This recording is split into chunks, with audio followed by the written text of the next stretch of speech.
শুরু করছি। চ্যাপ্টারের নাম হচ্ছে দৃঢ় বস্তুর ঘূর্ণন, লাস্ট চ্যাপ্টার। চেষ্টা করছি আজকেই শেষ করে দেওয়ার, ছোটোখাটো আছে। দৃঢ় বস্তুর ঘূর্ণন,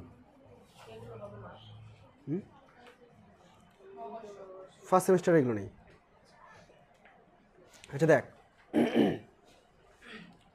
নামটার মধ্যে দেখ দৃঢ় বস্তু। দৃঢ় কথার অর্থ কি? শক্ত, রিজিড, তাই তো? রিজিড মানে যাকে ধর যার আকৃতির পরিবর্তন করা যাবে না, এই সেন্সে আমি দৃঢ় বস্তু বলছি, রিজিড বলছি, রিজিড বডি বলছি। পুরো ইউনিভার্সের মধ্যে এমন কোনো বস্তু নেই যে পারফেক্টলি রিজিড হবে, ঠিক আছে? তবে নর্মালি আমরা ওই ধাতব পদার্থ, কাঠ, এইসবকে আমরা রিজিড বডি ধরে নিচ্ছি, ধরে ক্যালকুলেশনগুলো করছি, আলোচনা করছি। তো সেই রিজিড বডির ক্ষেত্রে ঘূর্ণন পড়ব। ঘূর্ণন আমরা আরও এক জায়গায় পড়েছিলাম, সেটা হচ্ছে সার্কুলার মোশন, বৃত্তীয় গতি, তাই না? ওটা এক ধরনের ঘূর্ণন ছিল, বৃত্তাকার পথে ঘুরছিল। আর এইখানে আমরা যে ঘূর্ণনটা পড়বো সেটা মেনলি নিজের অক্ষের চারদিকে ঘুরবে। নিজের অক্ষের চারদিকে বলতে যে আমি দাঁড়িয়ে আছি, আমি ধরো ঘুরতে শুরু করলাম এইভাবে, তাহলে এটা হলো ঘূর্ণন। আর বৃত্তাকার পথ কোনটা? এই স্ট্যান্ডটাকে অক্ষ করে আমি ধরো স্ট্যান্ডের চারপাশে গোল গোল করে ঘুরছি, তাহলে সেটা হলো বৃত্তাকার পথ। ডিফারেন্সটা মোটামুটি বুঝতে পারলি তো? ওকে। তো এই দৃঢ় বস্তুর ঘূর্ণনের ক্ষেত্রে যেভাবে আমরা বৃত্তীয় গতি চ্যাপ্টারে কিছু কিছু নতুন টার্ম পড়ছিলাম, কৌণিক সরণ, কৌণিক বেগ, কৌণিক ত্বরণ, এগুলো নিয়ে আসছিলাম না রৈখিকের সাথে তুলনা করার জন্য। এখানে আমরা নতুন আর একটা টার্ম জানবো এবং সেই টার্মটাকে নিয়েই ওভারঅল আলোচনা সবসময় চলবে, ঠিক আছে? টার্মটার নাম হচ্ছে জড়তা ভ্রামক। জড়তা ভ্রামক, এই ভ্রামক কথাটাই অনিন্দিতা জিজ্ঞাসা করছিল। ভ্রামক কোথা থেকে আসছে? ঘূর্ণন শব্দটা থেকে আসছে, ঠিক আছে? ঘূর্ণন রিলেটেড যে কোনো শব্দকে প্রকাশ করার জন্য ভ্রামক কথাটাকে ইউজ করা হচ্ছে এখানে। জড়তা ভ্রামক বা জাড্য ভ্রামকও বলা যায় এটাকে। কী জিনিস ফিজিক্যালি এটাকে একটু পরে আমরা ফিল করছি, তার আগে এর ম্যাথামেটিক্যাল ফর্মটা দেখে নিই। মনে কর কোনো একটা অবজেক্ট আছে, এম ভরের একটা অবজেক্ট। সে কী করছে? এই অক্ষটাকে, এই অ্যাক্সিসটাকে অক্ষ করে এরকম বৃত্তাকার পথে ঘুরছে, ঠিক আছে? যে অক্ষটাকে অ্যাক্সিস করে ঘুরছে সেই অক্ষটা থেকে বস্তুটার যে পারপেন্ডিকুলার ডিস্টেন্স সেটাকে আমি ধরে নিচ্ছি আর। ওকে। তো এখানে জড়তা ভ্রামক অর্থাৎ আই, এটাকে পরিমাপ করা হয় বস্তুটার ভর এবং বস্তু থেকে অক্ষের যে লম্ব দূরত্ব তার বর্গ, এদের গুণফল, এই আকারে প্রকাশ করা হয় জাড্য ভ্রামক বা জড়তা ভ্রামককে, ঠিক আছে? আই ফর ইনার্সিয়া, ইনার্সিয়া মানে জড়তা, সেইখান থেকে আই দিয়ে প্রকাশ করা হচ্ছে। জড়তা শব্দটা আমরা কোথায় ব্যবহার করেছিলাম, কোথায় ইউজ করেছিলাম? নিউটনের গতিসূত্র চ্যাপ্টারে করছিলাম, যখন আমরা ভর নিয়ে পড়াশোনা করছিলাম, তাই না? যে জড়তা হচ্ছে বস্তুর, পদার্থের পরিমাপ, তাই তো? এখানেও জড়তা কথাটা এসেছে, কিন্তু ভ্রামক জুড়ে দিয়েছি মানে কি ঘূর্ণন রিলেটেড হয়ে গেল। ঘূর্ণন বস্তুর ক্ষেত্রে ভর যে ভূমিকাটা পালন করছিল, জড়তার ভূমিকা পালন করছিল, এই ক্ষেত্রে আই সেই ভূমিকাটা পালন করছে, ঠিক আছে? তাহলে এটাও জড়তা, কিন্তু এটা আলাদা করে নাম দেওয়া হয়েছে জড়তা ভ্রামক, ঘূর্ণনের ক্ষেত্রে বোঝানোর জন্য।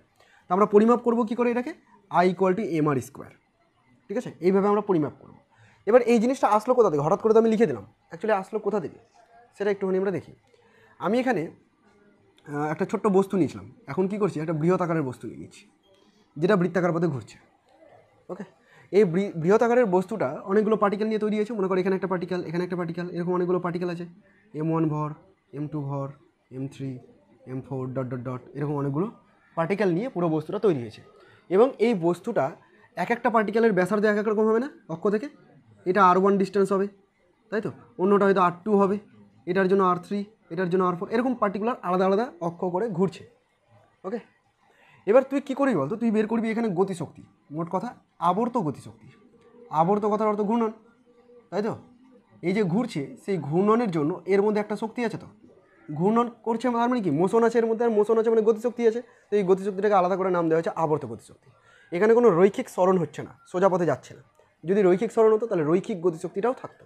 এখানে কী হচ্ছে? শুধুমাত্র রোটেট করছে, তাই জন্য এখানে শুধু আবর্ত গতিশক্তি আছে, রোটেশনাল কাইনেটিক এনার্জি। এই আবর্ত গতিশক্তিটাকে যদি পরিমাপ করতে হয় আমি কি করব? পার্টিকুলার এক একটা পার্টিকেল আছে তাদের গতিশক্তিগুলোকে যোগ করে দেবো। যেমন একটা পার্টিকেল আছে M1 ভর, এর যদি আমাকে গতিশক্তি বের করতে হয়, মনে করেন এর এই মুহূর্তে ভেলোসিটিটা হচ্ছে V1। আমি দেখাতে পারছি না এখানে V1টা। V1 কোন দিকে হবে? যদি এটা বৃত্তাকার পথ হয় আর এটা যদি M1 ভর হয়, তাহলে V1টা হবে এই ডাইরেকশনে, তাই তো? ছবিতে এখানে আমি এটা বোঝাতে পারছি না। তো কী করতে চাইছি আমি এখানে? আমি প্রত্যেকটা পার্টিকেলের গতিশক্তি বের করছি। যেমন M1 ভরের যে বস্তুটা আছে তার গতিশক্তি এটা। এবার M2 ভরের যদি করতে চাই, এইভাবে চলতে থাকবে, প্লাস ডট ডট ডট। বুঝতে পারলি কি?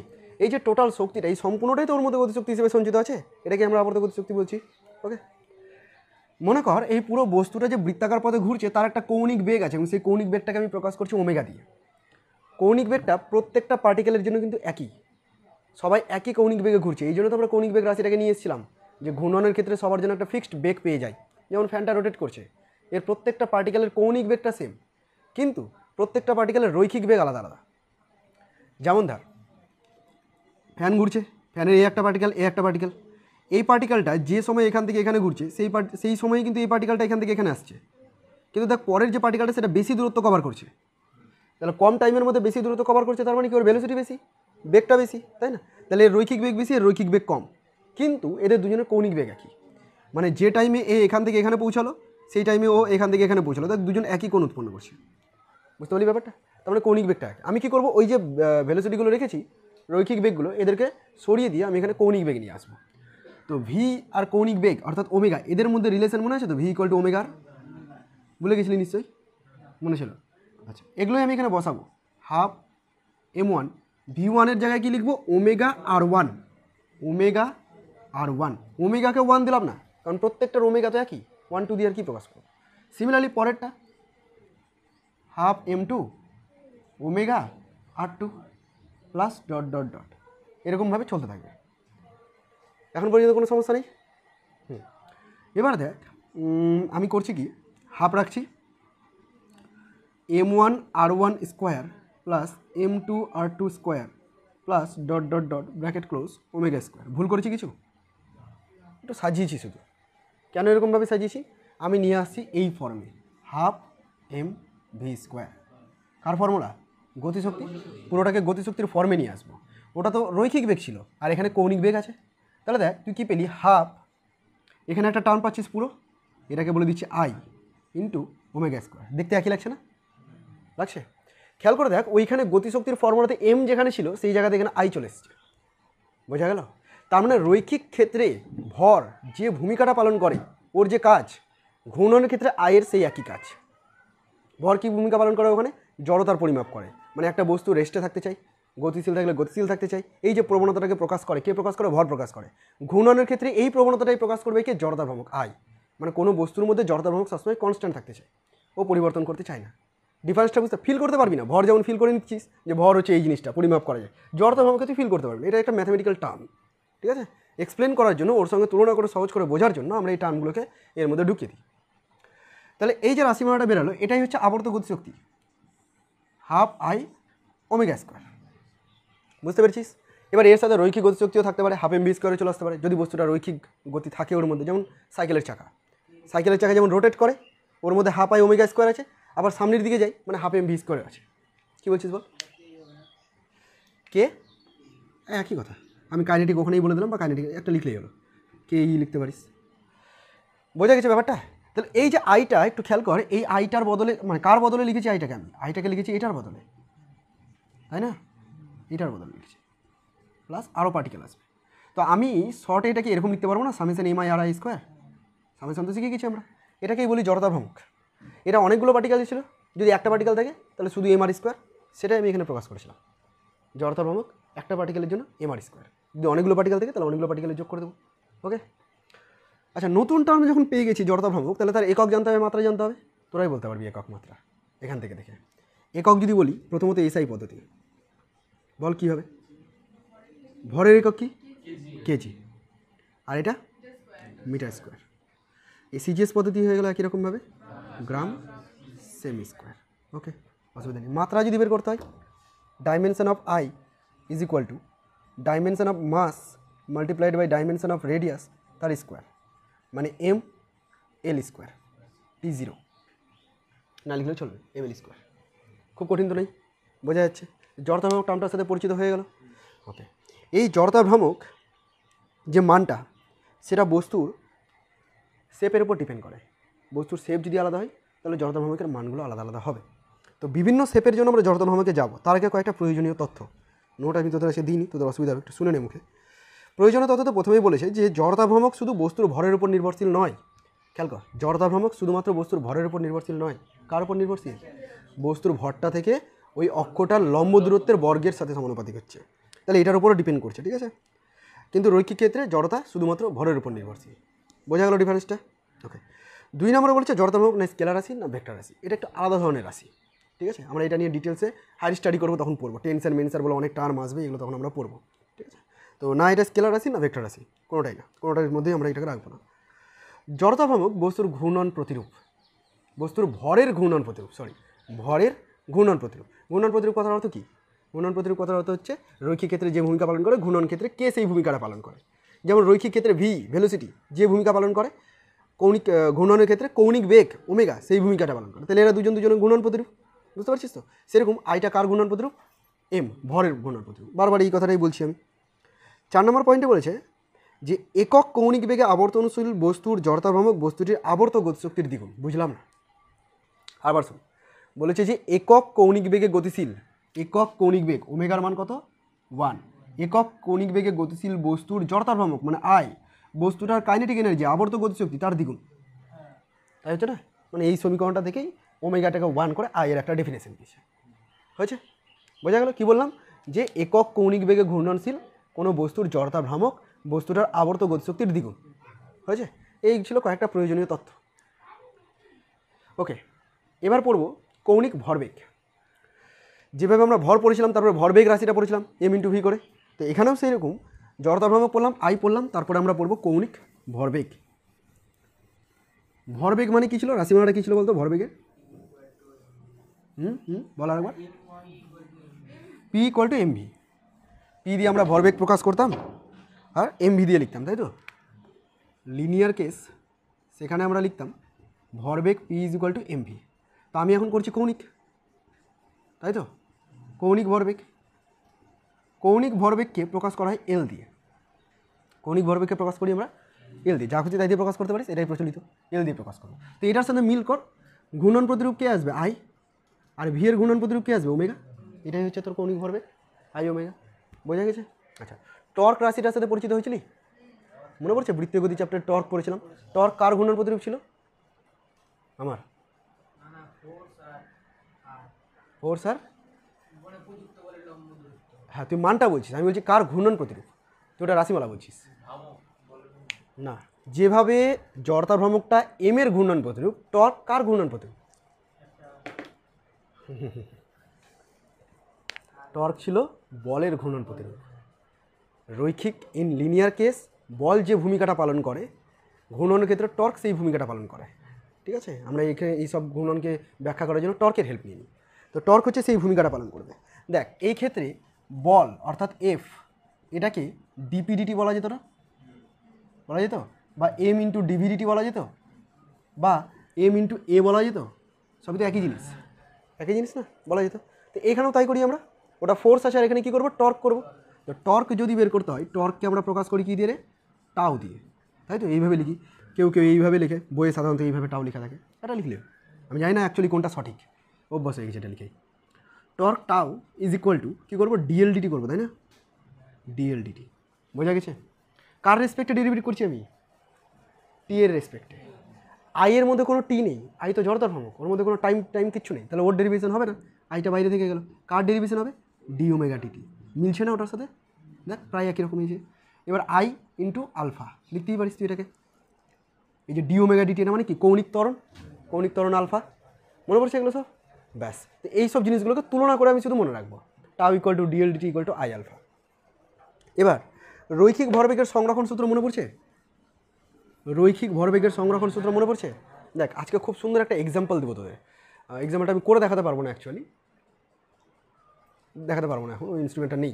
তো যাই হোক, এখানে একটা সুন্দর এক্সাম্পল আসবে, তার জন্য আমাদেরকে বুঝতে হবে হচ্ছে কৌণিক ভরবেগের সংরক্ষণ সূত্র।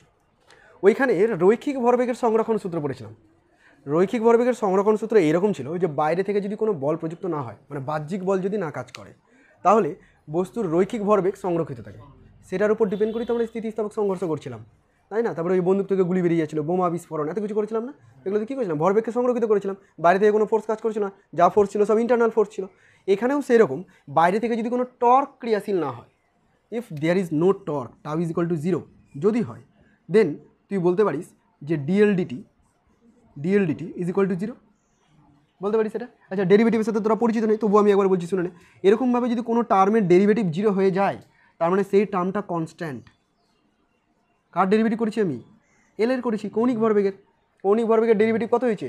শূন্য হয়েছে। তোরা মনে করে দেখ ডি ডিটি অফ টু কত হবে, 0 হবে না?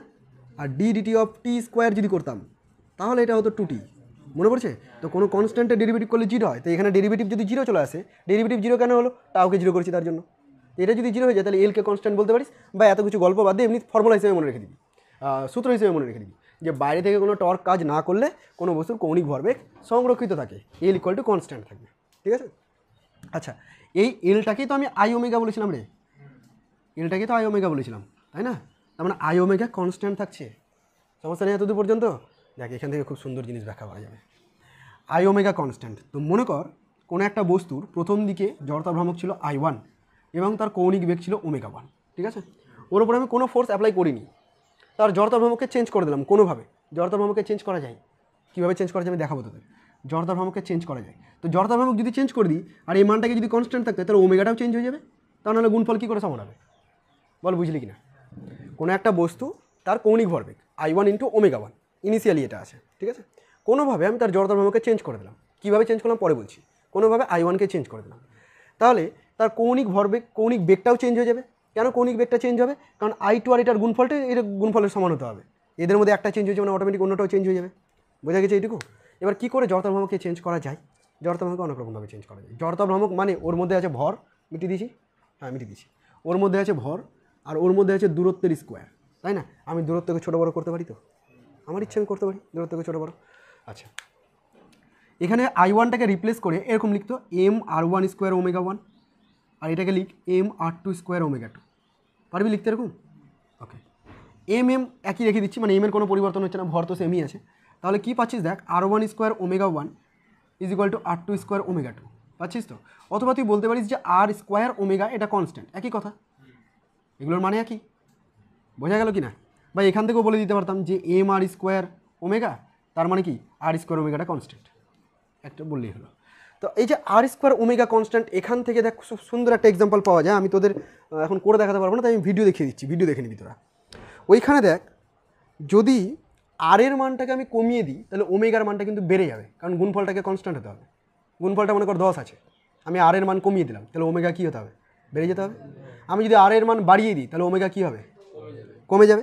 তো এটারই একটা এক্সাম্পল দিব কখন করা যেতে পারে। আমি করেছিলাম বাড়িতে, যখন আমার দোলনা ছিল তখন করেছিলাম। দোলনাতে কী করেছিলাম, ধর গাছ থেকে দোলনা ঝোলানো আছে, এবার দোলনাটাকে পুরোপুরি আমি পেঁচিয়ে দিয়েছিলাম।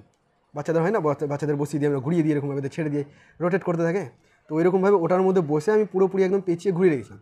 তারপরে জাস্ট ছেড়ে দিলাম মানে কি কোনো টর্ক অ্যাপ্লাই করছি না আমি, কোনো ফোর্স বাইরে থেকে কাজ করছে না, তাহলে ওটা এখন রোটেট করতে শুরু করবে। ওর অ্যাঙ্গুলার মোমেন্টাম কনস্ট্যান্ট থাকবে, বাট আইডিয়ালি থাকবে না, কারণ গাছের তলের সঙ্গে ফ্রিকশন কাজ করবে, এয়ার ড্র্যাগ আছে, অনেক কিছু আছে। বাট আইডিয়াল কেস যদি না ধরি তাহলে ওর অ্যাঙ্গুলার মোমেন্টাম কনস্ট্যান্ট, তার মানে এই টার্মটা কনস্ট্যান্ট।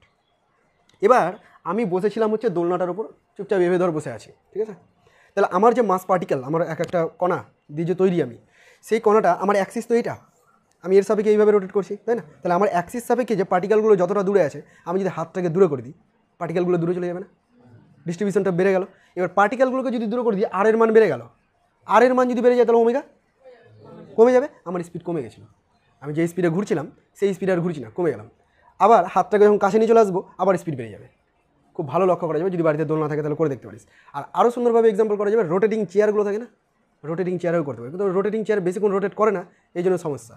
তো আমি কয়েকটা এক্সাম্পল তোদের ভিডিওতে দেখিয়ে দিচ্ছি, ভালো বুঝতে পারবি।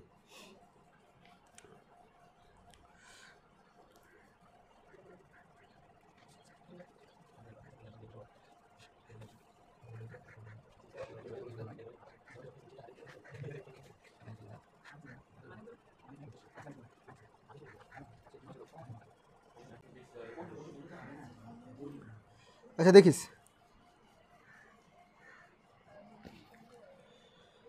এটা একটা রোটেটিং চেয়ার নিয়েছে, ঠিক আছে? রোটেট করছে, হাত দূরে রেখেছে, জাস্ট এভাবে রোটেট করাবে, বা ও নিজেই রোটেট করলো, একটা স্পিডে ঘুরছে, দেখবি হাত কাছে নিবে স্পিড বেড়ে যাবে,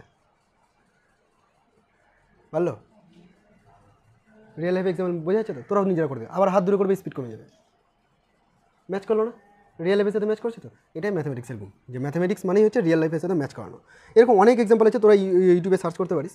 কীভাবে সার্চ করবি? এটা ইংরেজি নামটা লিখবি, অ্যাঙ্গুলার মোমেন্টাম কনজার্ভ, ঠিক আছে?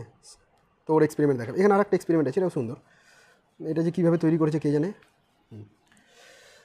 একটা স্ফিয়ার টাইপের কোনো বস্তু দেখতে পাচ্ছিস, একে ছোটো বড়ো করা যায়, তো কোনো একভাবে তৈরি করেছে, আমি জানি না কীভাবে তৈরি করেছে, জাস্ট একে রোটেট করাবে। রোটেট যদি করিয়ে দেয়,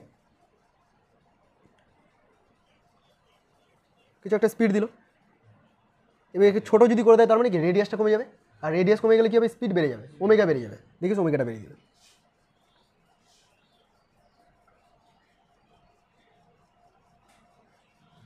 খুব ভালো মতো বোঝা যাচ্ছে না? অনেকটাই রেডিয়াসকে ছোটো করে দিয়েছে, ওই জন্য বোঝা যাচ্ছে খুব ভালো। ক্লিয়ার হচ্ছে? বুঝতে পারছিস তো? যাক, এরকম এক্সাম্পল তোরা বাড়িতেও দেখতে পারিস চেষ্টা করে। যথেষ্ট স্পিড বেড়ে যায়।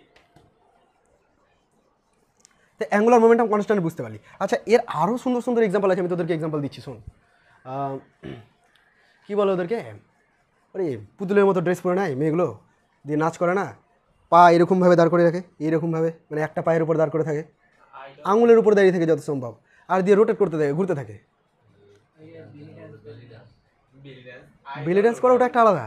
আর একটা থাকে দেখবি ফ্রক টাইপের ড্রেস পরে, হ্যাঁ ফ্রক টাইপের ড্রেস থাকে, আমি আঁকার চেষ্টা করছি। হ্যাঁ, এই একটা ঠ্যাঙের উপর দাঁড়িয়ে থাকে, একটা ঠ্যাংকে এরকম ভাঁজ করে দেয়, হ্যাঁ হাত এদিকে উঠিয়ে রাখে এরকমভাবে, তাই না, দিয়ে পুরোপুরি রোটেট করতে থাকে।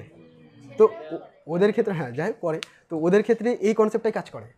ওরা যখন রোটেট করে প্রথমে হাত পাকে বড় করে ছড়িয়ে রোটেট করে যায়, ঠিক আছে, তারপরে একটা সময় আছে কি হাত পাকে এক জায়গায় করে, এক জায়গায় কীভাবে করে বলতো, এই যে পাটাকে এইখানে নিয়ে আসলো, মানে এরকম করে দিল একদম, আর এই হাতটাকেও আবার দূরে করে না, উপরে উঠে দেয়, মানে যতটা সম্ভব অ্যাক্সিস থেকে যেন কাছে থাকে।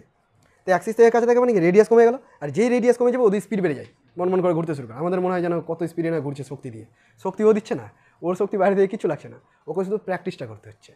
আরও দেখবি সুইমিং পুলে যে ডাইভ দেয় না, খুব উঁচু জায়গা থেকে যারা ডাইভ দেয়, এরকম ধর বড় উঁচু জায়গা আছে, প্লেট আছে, আর এখান থেকে ডাইভ দেয় না অনেকে জলের মধ্যে, যখন ডাইভ দেয় প্রথমে হাত পাকে এরকম বড় করে ছড়িয়ে দেয়, আর তারপরে নিচের দিকে যখন পড়ে একদম এরকম ছোট্ট ব্যাঙের মতো হয়ে যায়।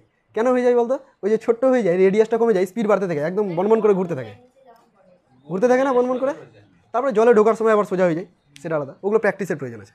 তো ও তো বাইরে থেকে কোনো ফোর্স অ্যাপ্লাই করেনি, ও যখন ছড়িয়ে গেল তখন হাত পাকে বড় করে রেখেছিল, রেডিয়াসটাকে বাড়িয়ে রেখেছিল, তারপরে যখন ওকে ঘোরানো দেখাতে হবে তখন হাত পাকে এক জায়গায় জড়ো করে দিল, স্পিডটা বেড়ে গেল ওর। বুঝতে পেরেছিস তো? তো এগুলোই হচ্ছে সব ওই অ্যাঙ্গুলার মোমেন্টাম কনজারভেশন, এর উপর ডিপেন্ড করে এইসব এক্সপেরিমেন্টগুলো করা হয়। প্রচুর এক্সপেরিমেন্ট তোরা পাবি, বাড়িতে দেখবি, ইন্টারেস্ট লাগবে দেখতে। যাক, মোটামুটি বুঝতে পারলি জিনিসগুলো কী কী। আচ্ছা, এবার আমরা ওই বিভিন্ন শেপের বস্তুর ক্ষেত্রে জড়তা ভ্রামকগুলো পড়ব। ওগুলোতে যাব, তার আগে দুটো উপপাদ্য শিখতে হবে, আর চক্রগতির ব্যাসার্ধ বলে একটা টার্ম আছে, ওইটাকে বুঝে নিতে হবে। চক্রগতির ব্যাসার্ধ, রেডিয়াস অফ জাইরেশন বলা হয় এটাকে, খুব ইম্পর্টেন্ট একটা টার্ম।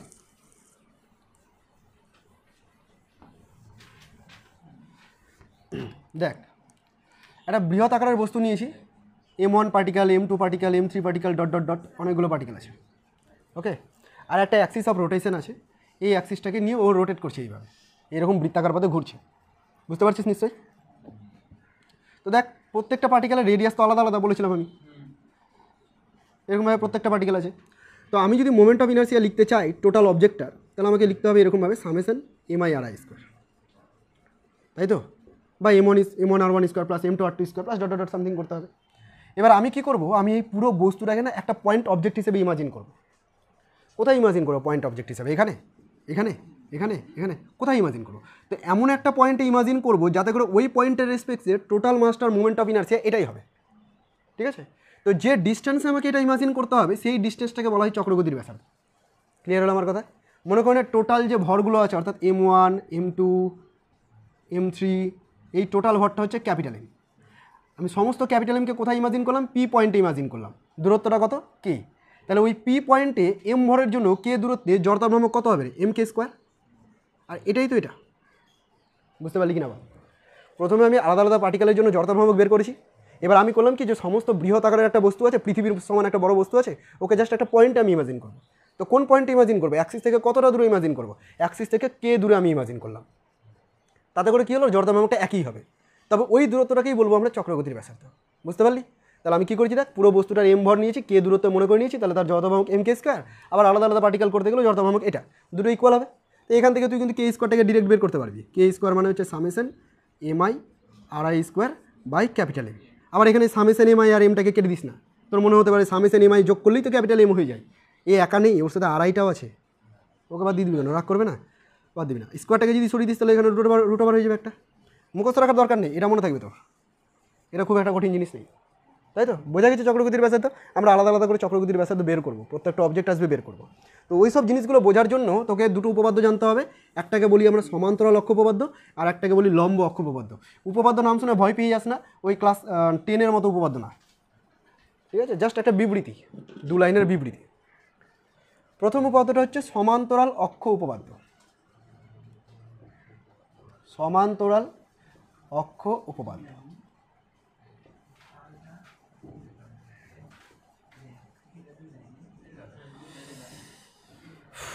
কী জিনিস দেখ, শুনবি ভালো করে। কী নেবো এটাই নি, আমার ট্যাপটাকেই নি। এটা একটা বস্তু, এই বস্তুটা অ্যাক্সিস হচ্ছে এটা, মানে এইভাবেও রোটেট করতে পারে, রিস্ক লাগছে রে, এইভাবেও রোটেট করতে পারে, বুঝতে পারছিস? এরকমভাবে রোটেট করতে পারে। আবার আমি এমনও করতে পারি যে এখানে একটা অ্যাক্সিস নিয়েছি, ওই অ্যাক্সিসটাকে নিয়ে এইভাবে রোটেট করছে, বুঝতে পারছিস? আর হাত যাবে না অতদূর, এইভাবে রোটেট করবে। এবার তোর যদি জানা থাকে যে এই বস্তুটা নিজের অ্যাক্সিসের সাপেক্ষে যদি রোটেট করে তাহলে তার জড়তার ভ্রামক কত হবে, এটা যদি তোর জানা থাকে, তুই এই অ্যাক্সিসটার সাপেক্ষে যখন ঘুরবে তখন তুই জড়তার ভ্রামকটা বের করতে পারবি। অবশ্যই জড়তার ভ্রামক আলাদা হবে, কারণ সেক্ষেত্রে ডিস্টেন্স আলাদা হচ্ছে, তো মাস ডিস্ট্রিবিউশন আলাদা হয়ে যাচ্ছে। তাহলে নিজের অক্ষের সাপেক্ষে জড়তার ভ্রামক তোর জানা আছে, অন্য যে কোনো মানে এই অক্ষের সাথে সমান্তরাল অন্য যে কোনো অক্ষের সাপেক্ষে তুই জড়তার ভ্রামক বের করতে পারবি, বুঝতে পারলি আমার কথা? আর একটা এক্সাম্পল দিই, এইভাবে যদি রোটেট করা আমার জড়তার ভ্রামক জানা আছে, যদি আমি এইভাবে রোটেট না করে এখানে রেখে এইভাবে রোটেট করাতাম, বুঝতে পারছিস তো? অ্যাক্সিসটা এখান দিয়ে যাচ্ছে, এইভাবে যদি রোটেট করাই তাহলে জড়তার ভ্রামক কত হবে? তবুও দেখ এই অ্যাক্সিসের সাথে এই অ্যাক্সিসটা সমান্তরাল হচ্ছে, তো এই সমান্তরাল অক্ষ উপপাদ্যটা যদি জানা থাকে তাহলে আমি ওই অ্যাক্সিসগুলোর সাপেক্ষে জড়তার ভ্রামক বের করতে পারবো। কীভাবে করবো দেখ, বড় অবজেক্ট নিয়ে নিই একটা, যার নিজের অ্যাক্সিসটা হচ্ছে এটা, যেটা আমি ট্যাবের অ্যাক্সিস দেখেছিলাম। এই যদি নিজের অ্যাক্সিসের সাপেক্ষে রোটেট করে তাহলে তার জড়তার ভ্রামক হবে ICM। সিএম লিখলাম সেন্টার অফ মাস বোঝার জন্য, সেন্টার অফ মাস কোথায় আছে, এর সেন্টার দিয়ে যাচ্ছে অ্যাক্সিসটা, এটা বোঝানোর জন্য আমি সেন্টার অফ মাস বললাম, ঠিক আছে? আর আমার হাতে আরেকটা অ্যাক্সিস আছে, সেটা হচ্ছে AB। এই অ্যাক্সিসের সাপেক্ষে যদি অবজেক্টটা রোটেট করে তাহলে জড়তার ভ্রামক কত হবে, বুঝতে পারলি আমার কথা? কি বললাম? এটাকে বাদ দে, পুরো অবজেক্টটা নিজের অ্যাক্সিসের সাপেক্ষে যদি রোটেট করে তাহলে তার জড়তার ভ্রামক হবে ICM। কিন্তু ওটাতে না রেখে যদি এই অ্যাক্সিসের সাপেক্ষে রোটেট করতে শুরু করে তাহলে জড়তার ভ্রামক কত হবে, যেটা আমি এক্সাম্পল হিসেবে দেখালাম। কী করে করবো, এর জন্য তোকে জানতে হবে, দেখ এর জন্য তোকে কয়েকটা জিনিস জানতে হবে। প্রথমত এই বস্তুটার ভর জানতেই হবে, ধরে নিচ্ছি M। এই অ্যাক্সিসটার এই অ্যাক্সিসটার মধ্যে লম্ব দূরত্ব জানতে হবে, ধরে নিচ্ছি R, ঠিক আছে? তাহলে AB অ্যাক্সিসের সাপেক্ষে জড়তা ভ্রামক I ইজ ইকুয়াল টু ওই ভর কেন্দ্রগামী অক্ষ সাপেক্ষে জড়তা ভ্রামক মানে ICM প্লাস বস্তুটার ভর M ইন্টু অক্ষদ্বয়ের মধ্যে লম্ব দূরত্ব তার স্কোয়ার। এটাকে বলছি সমান্তরাল অক্ষ উপপাদ্য। হয়ে গেল। প্রুফ আছে, তোদের প্রুফের দরকার নেই, এতটুকুই। তোদের ভয় পাচ্ছি না, উপপাদ্য অনেক কিছু তো বড় হবেই, আছে তোদের প্রুফ আছে, কিন্তু প্রুফটা দরকার নেই, তোদের করার দরকার নেই হেজি যাবি প্রুফ করতে গিয়ে, এখন তো আর প্রুফ করার দরকারই নেই সেমিস্টার যেহেতু। কী বললাম আরেকবার রিপিট করে নে, শুনে নে। এই যে পুরো বস্তুটা এর নিজের অ্যাক্সিস সাপেক্ষে জড়তা ভ্রামক আমার জানা আছে, তাহলে অন্য কোনো অ্যাক্সিস সাপেক্ষে বের করতে চাই যে অ্যাক্সিসটা ওই অ্যাক্সিসের সাথে সমান্তরাল, যদি হয় তবেই সম্ভব। এখানে একটা অ্যাক্সিস দিয়ে দিলাম, এর সাপেক্ষে কিন্তু বলতে পারবি না, ঠিক আছে? ওকে, তো এর সাপেক্ষে বের করার ফর্মুলা কি, ওই সেন্টার অফ মাস দিয়ে যেটা জানা আছে সেটা লিখে দেবো, প্লাস এখানে একটা ওই তোর মোমেন্ট অফ ইনার্সিয়া মানে জড়তা ভ্রামকের মতো একটা ফর্মুলা আসবে, সেটা হচ্ছে বস্তুটার ভর M এবং তাদের মধ্যে লম্ব দূরত্ব R তার স্কোয়ার। বোঝা গেছে কিনা? আমি একটা এক্সাম্পল দিচ্ছি। কেমন এক্সাম্পল দিচ্ছি? মনে কর একটা রিং আছে, ঠিক আছে? রিং মানে বুঝতে পারছিস তো, বালা বা চুড়ি, এই টুকরাতে মেটেরিয়াল আছে, ভেতরটা ফাঁকা। ও হচ্ছে নিজের অ্যাক্সিস সাপেক্ষে যদি রোটেট করে, এই অ্যাক্সিসটা সাপেক্ষে যদি রোটেট করে তাহলে ওর জড়তা ভ্রামক হয়, সেই জড়তা ভ্রামকটাকে ICMটাকে বলে দিচ্ছি আমি MR স্কোয়ার। এগুলো মুখস্থ করবি পরে, আমি আপাতত বলে দিলাম নিজের অ্যাক্সিস সাপেক্ষে যদি রোটেট করে তাহলে তার জড়তা ভ্রামক কত হবে, MR স্কোয়ার, ICMটা হবে MR স্কোয়ার। এবার আমি বললাম কি না, এইভাবে রোটেট করবে না, অ্যাক্সিসটা এখান দিয়ে যাবে, এইভাবে রোটেট করবে ও। বুঝতে পারছিস কীভাবে রোটেশনটা? মানে এই তলটাকে নিয়ে নিই, আবার এটা ভালো বোঝা যাবে, এই তলটাকে নিয়ে নিই, এটা না করে আমি করলাম কি এটা, ঠিক আছে? এইভাবে অ্যাক্সিস করে এইভাবে রোটেট করতেই পারে, এরকম রোটেশন যেমন তেমন হতে পারে। তো এই রোটেশনের ক্ষেত্রে যদি বের করতে হয় তুই কী বলবি, ফর্মুলা হচ্ছে I is equal two ICM plus M আর এদের মধ্যে দূরত্বটা কত, R স্কোয়ার। আমি ধরে নিচ্ছি এর ব্যাসার্ধটা R, ঠিক আছে? ICMটা কত দেওয়া ছিল, MR স্কোয়ার দেওয়া ছিল, এখানে MR স্কোয়ার আছে, কত বের হলো দেখ, 2MR স্কোয়ার। বুঝতে পারলি? এইভাবে আমরা বের করবো যে কোনো অ্যাক্সিস সাপেক্ষে। ওটা এম আর স্কোয়ার দিয়ে দিল, তো এটা পেয়ে গেলাম 2m r স্কোয়ার হয়েছে। এবার যদি অ্যাক্সিসটাকে এখানে না দিই এইখান দিয়ে দিত, তাও বের করতে পারতি, শুধু এই ডিস্টেন্সটা তোকে বলে দিত তাহলেই হয়ে যেত। ডিস্টেন্সটা যদি বলে দেয় তখন তুই কী করবি, ওই যে আর লিখেছিস এই আরের জায়গায় মনে কর r/2 আছে, তাহলে এখানে r/2 হোল স্কোয়ার করে দিলি। গুরুত্বটা বুঝতে পারলি তো? সমান্তরাল অক্ষ উপপাদ্য। ওকে, এবার করবো লম্ব অক্ষ উপপাদ্য।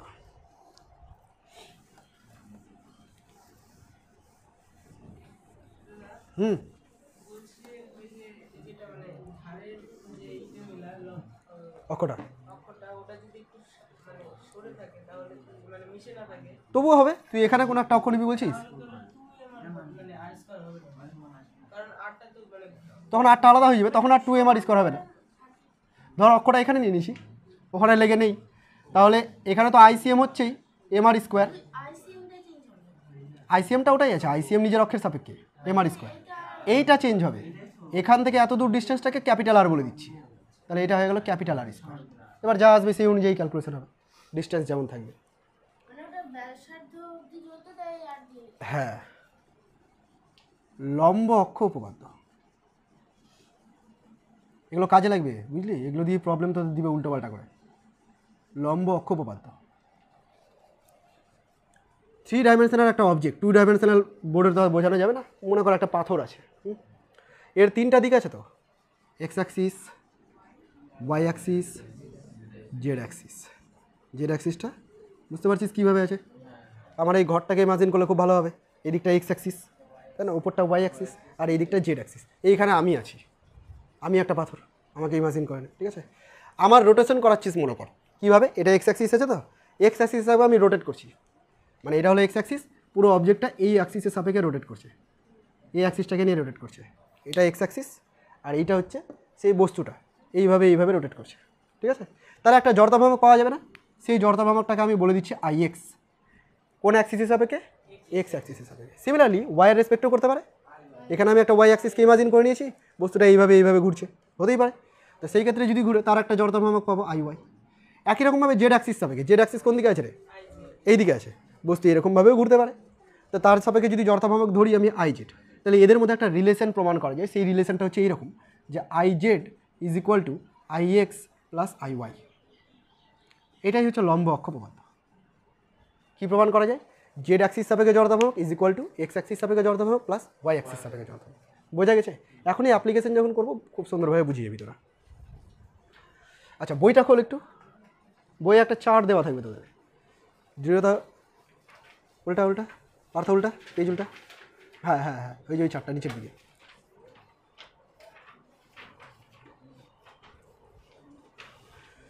পেয়েছিস চারটা? একটা খোপ করে দেওয়া আছে দেখ, বিশাল বড়, ওই খোপের মধ্যে বিভিন্ন শেপ আঁকা আছে এবং সাথে করে বলে দিয়েছে যে কোন অক্ষ সাপেক্ষে জড়তা ভ্রামক কত হবে, এগুলো ওখানে বলা আছে। তো এই সব জিনিসগুলোর কিছু কিছু আমরা মুখস্থ করব, সব মুখস্থ করব না, কয়েকটা আমরা মুখস্থ করব, আর বাকিগুলোকে ওই যে দুটো উপপাদ্য শিখলাম সেখান থেকে বের করার চেষ্টা করব। তোর প্রথম দিকে মনে হবে যেন খুব জটিল বের করাটা, মুখস্থ করে নেওয়াই ভালো, পরে গিয়ে দেখবি যে বের করে নেওয়াটাই সহজ, মুখস্থ করে রাখাটাই জটিল, কারণ গুলিয়ে যাবে। একই রকমের ফর্মুলা বিভিন্ন জায়গায় উল্টোপাল্টা করে আছে, করলেই বুঝতে পারবি, করিয়ে যাবে। প্রথমে একটা রড আছে, ঠিক আছে, আমার পেন যেমন আছে এরকম একটা রড আছে।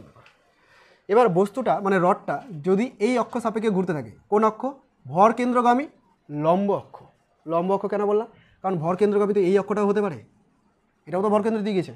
আমি কী বললাম? ভর কেন্দ্রগামী লম্ব অক্ষ, মানে এই দণ্ডের সাথে কী আছে? লম্ব আছে। এই অ্যাক্সিসের সাপেক্ষে যদি কোনো দণ্ড রোটেট করে এবং সেই দণ্ডের দৈর্ঘ্য যদি এল হয়, তাহলে ম্যাথমেটিক্যালি প্রুভ করা যায় যে এই বস্তুটার জড়তা ভ্রামক যেটা হবে আই, সেটা হবে 1/12 ml স্কোয়ার। তোদের প্রুফটা করে দেওয়া আছে, চাইলে দেখতে পারিস, কিছু বুঝতে পারবি না, ইন্টিগ্রেশন আছে, কিছু বুঝতে পারবি না। খোপের মধ্যে নেই, খোপের আগে আছে। জড়তা ভ্রামকটা বুঝতে পারছিস না, প্রথম দিকে দেরি করে আসলি যে, এই জন্য আরও অসুবিধা হবে। জড়তা ভ্রামক হচ্ছে কোনো একটা বস্তু যখন বৃত্তাকার পথে ঘুরবে, কোনো একটা বস্তুর মধ্যে যখন ঘূর্ণন হবে, ওই ঘূর্ণনের জন্য কেউ একজন থাকবে, কোনো একটা ইনার্সিয়া থাকবে যে ওকে বাধা দেবে। তুই বসে আছিস, তোকে যদি আমি বল প্রয়োগ না করি তুই নড়তে পারবি না।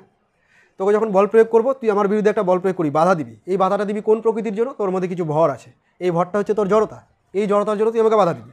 কিন্তু তুই যখন ঘুরবি তখনও তোর মধ্যে অন্য টাইপের একটা জড়তা থাকবে, যে জড়তার জন্য তুই ঘূর্ণনটাকে বাধা দিবি। এই জড়তাটাকে পরিমাপ করা হচ্ছে জড়তা ভ্রামক দিয়ে।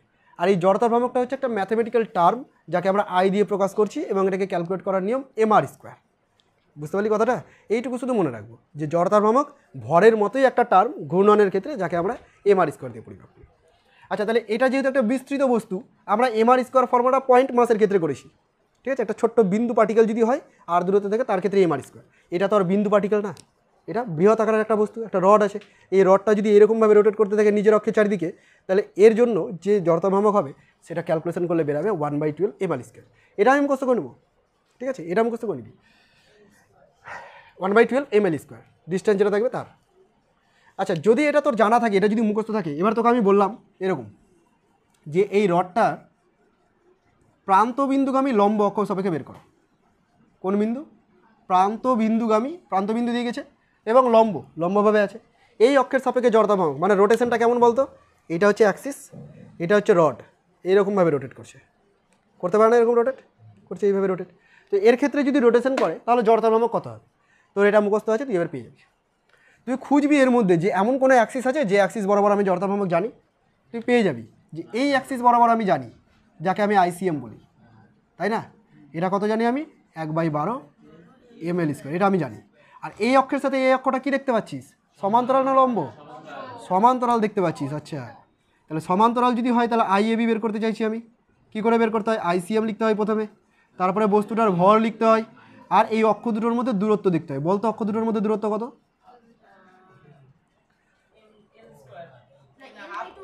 L/2।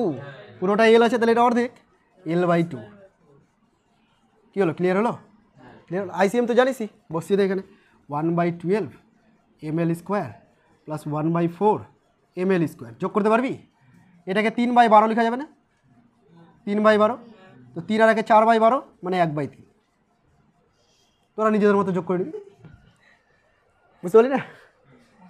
লসাগু করার দরকার নেই, এরকমই শর্টকাট করবি। 1/3 ml স্কোয়ার, তাহলে এই অ্যাক্সিস সাপেক্ষে জড়তা ভ্রামক হয়ে গেল 1/3 ml স্কোয়ার। মুখস্থ রাখার দরকার আছে? 2 লাইন করতে বেশি সময় লাগবে না, আর এটা লাইন করতেও হবে না, মুখে মুখে হয়ে যাবে যখন প্র্যাকটিস হয়ে যাবে তোদের। হয়েছে? অসুবিধা নেই? ওকে, এবার একটা শেপ দিই। বৃত্তাকার রিং। বৃত্তাকার রিং মানে হচ্ছে চুড়ি, মোট কথা, যার ভেতরে কিছু নেই। এই ভেতরটা ফাঁপা, কিছু নেই, মেটেরিয়াল কোথায় আছে? এই সব জায়গায় আছে। তো এটা অক্ষ সাপেক্ষে, অক্ষ হচ্ছে এটা। কী করে দেখাবো? এখন অক্ষটাকে আঁকতে তো পারছি না, এখানে এঁকে দেখাই। বোঝা যাচ্ছে না? অক্ষটা ভেতর দিয়ে চলে গেছে, কোথা দিয়ে গেছে? ভর কেন্দ্র দিয়ে গেছে। এটাকেও বলবো আমরা ভর কেন্দ্রগামী লম্ব অক্ষ। ঠিক আছে, তো এই ভর কেন্দ্রগামী লম্ব অক্ষ সাপেক্ষে যদি জড়তা ভ্রামক করতে হয়, এর রেডিয়াসটা যদি আর হয় তাহলে এর জড়তা ভ্রামক বেরোয় mr স্কোয়ার। এটা মনে রাখা খুব সহজ, রিংয়ের ক্ষেত্রে ডিরেক্ট mr স্কোয়ারটাই আসে, রেডিয়াস যদি আর হয় তাহলে mr স্কোয়ার আসে। বোঝা গেছে? তোকে আমি বললাম যে এই অ্যাক্সিস সাপেক্ষে বের করো। কোন অ্যাক্সিস? AB Axis. তো সমান্তরাল আছে না লম্ব আছে?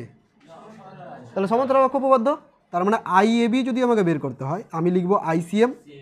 আইসিএম তো এটা একবারে লিখে দিলাম। সাথে কী হয়? বস্তুটার ভর আর এই অক্ষদ্বয়ের মধ্যে দূরত্ব কত আছে?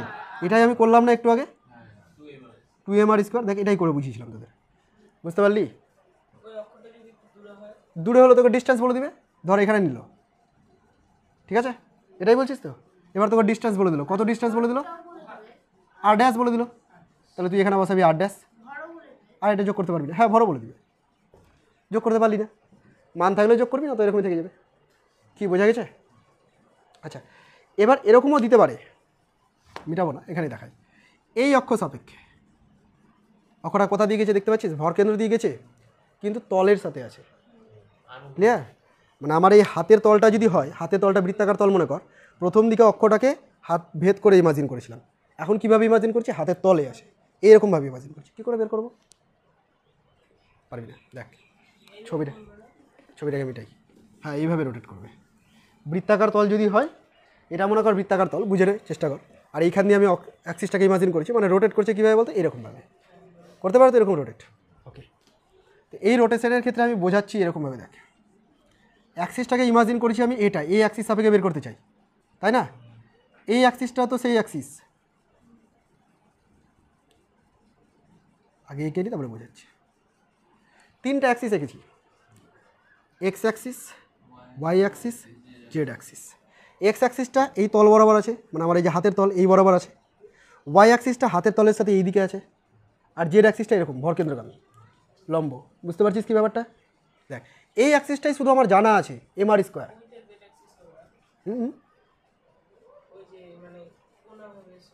আচ্ছা আচ্ছা, এটা তল তো, দাঁড়া, এটা বৃত্তাকার তলটা, তো এটা হচ্ছে বৃত্তাকার তল। তো এই বৃত্তাকার তলের এই দিকটা আমি এক্স অ্যাক্সিস নিয়েছি, ঠিক আছে, এই দিকটা ওয়াই অ্যাক্সিস নিয়েছি। এবার এই দিকটা আমি বোর্ডে আঁকবো কী করে, একটু বাকিয়ে দিয়েছি, বুঝতে পারছিস এবার। আর এই অ্যাক্সিসটাকে জেড অ্যাক্সিস নিয়েছি, এবার বোঝা যাচ্ছে তো? ব্যাস, তাহলে দেখ তুই কিন্তু শুধু জেড অ্যাক্সিস বরাবরটাই জানিস। জেড অ্যাক্সিস বরাবর কত জানিস? এমআর স্কোয়ার, কারণ এটা ভরকেন্দ্রগামী লম্ব অক্ষ আছে, এটাই শুধু মুখস্থ করেছি আমি। এই বাকিগুলো কী করে বের করবো? বাকিগুলো বের করবো লম্ব অক্ষ উপপাদ্য দিয়ে। লম্ব অক্ষ উপপাদ্যতে তুই পড়েছিস I X plus I Y is equal to I Z. I X আর আই ওয়াই এখানে সেম হবে। কী করে সেম হবে? এটা তো আয়তক্ষেত্রাকার, এটাকে তুই একটু বৃত্তাকার ইমাজিন কর। বৃত্তাকার আছে, বৃত্তাকার তলের এই দিকের অ্যাক্সিস মানেও যায়, এদিকের অ্যাক্সিস মানেও তো তাই। এই যে বৃত্তাকার তলটা যে কোনো একদিকে অ্যাক্সিস নেই, সবই তো ব্যাস বরাবর হচ্ছে, তাই না? তার মানে তুই আই এক্স আর আই ওয়াই দুটোকেই একই ধরতে পারিস। দুটোকেই আমি আই ধরে নিলাম, 2i is equal to I Z মানে এমআর স্কোয়ার। তাহলে এখান থেকে আই কত বেরাচ্ছে? 1/2 এমআর স্কোয়ার। মানে ব্যাস সাপেক্ষে যদি জড়তা ভ্রামক বলে কী করবি? MR square. ব্যাস সাপেক্ষে জড়তা ভ্রামক এমআর স্কোয়ার। বুঝতে কি অসুবিধা হলো? Half MR square, sorry half MR square, ভুল বলছি, 1/2 এমআর স্কোয়ার। বৃত্তাকার রিংয়ের নর্মাল যদি বলতে হয় তাহলে এমআর স্কোয়ার, আর ব্যাস সাপেক্ষে বললে কত হবে? Half MR square. ঠিক আছে, এখান থেকে তুই আরও বিভিন্ন রকম তৈরি করতে পারিস। দেখ আমি আরও তৈরি করে দিচ্ছি। যে কোনো অ্যাক্সিস দিক না কেন তুই একটু ব্রেন ইউজ করবি, নিজেই পারবি করতে। এবার অ্যাক্সিসটা কেমন দিচ্ছি? এই হলো বৃত্তাকার তল, অ্যাক্সিসটা হচ্ছে এইটা প্রান্তবিন্দু দিয়ে। এটা কিন্তু এই তলের সাথে লম্ব নেই, তলের সাথে লেগে আছে। এটা যদি বৃত্তাকার তলের শেষ মাথা হয় তাহলে অ্যাক্সিসটা এখান দিয়ে গেছে, এরকম নেই। এরকম থাকলে কিন্তু আমি করে দেখিয়ে দিচ্ছি কী হতো, তাই না? এইভাবে গেছে। এইভাবে যদি যায় তোকে যদি বের করতে হয় তাহলে এটা জানতে হবে, তাই না? তোকে এটা জানতে হবে, ব্যাস সাপেক্ষে জানতে হবে। আর ব্যাস সাপেক্ষে তুই এখনই মুখস্থ করলি 1/2 এমআর স্কোয়ার। তাহলে এটা কি? সমান্তরাল অক্ষ উপপাদ্য। তার মানে এই এবির রেসপেক্টে যদি করতে হয় আই এ বি, তুই প্রথমে করবি ব্যাস সাপেক্ষে, ডায়ামিটার বোঝাচ্ছি আমি এটাকে, তারপরে বস্তুর ভর, আর এদের মধ্যে দূরত্ব, সেটা তো রেডিয়াসই আছে। আর তাহলে এটা পড়েছি 1/2 এমআর স্কোয়ার, আর এটা পড়লাম এমআর স্কোয়ার। খুব কি কঠিন রে? 3/2 এমআর স্কোয়ার মুখস্থ রাখার দরকার আছে? কত মুখস্থ রাখবি? 1000টা অ্যাক্সিস দিয়ে দেবো আমি এখানে, ক্ষমতা নেই মুখস্থ রাখার। যে অ্যাক্সিস দিক না কেন একটু ব্রেন ইউজ করে করবি, পারবি করতে? আচ্ছা, যখন বলছিস যে পারবি তাহলে আমি একটা অ্যাক্সিস দিই, তোরা বলবি, মুখে মুখে বলবি পারবো যখন বলছিসই, চেষ্টা করবি। হ্যাঁ ঠিক, চেষ্টা কর, চেষ্টাটাই অনেক।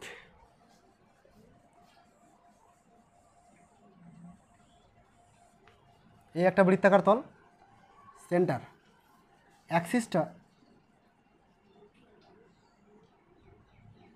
এইখান দিয়ে গেছে, লম্বভাবে ঢুকেছে ভেদ করে। বুঝতে পারছিস কিনা ছবিটা? ওকে, ডিস্টেন্সটা বলে দিচ্ছি ডি, যেখানে D is equal two r/4। ঠিক আছে, রিংটার ভর এম আর রিংটার রেডিয়াস হচ্ছে আর। এই এবি অ্যাক্সিস সাপেক্ষে কত হবে বল দেখি, চেষ্টা কর। আমাকে বলতে হবে না, আগে ভেবে না, তারপরে আমি পরে জানতে চাইব, তোরা ভেবে না আগে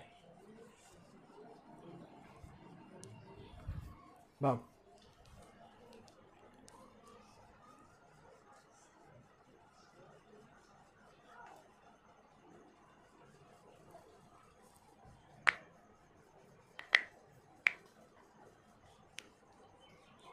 গুলিয়ে গেল?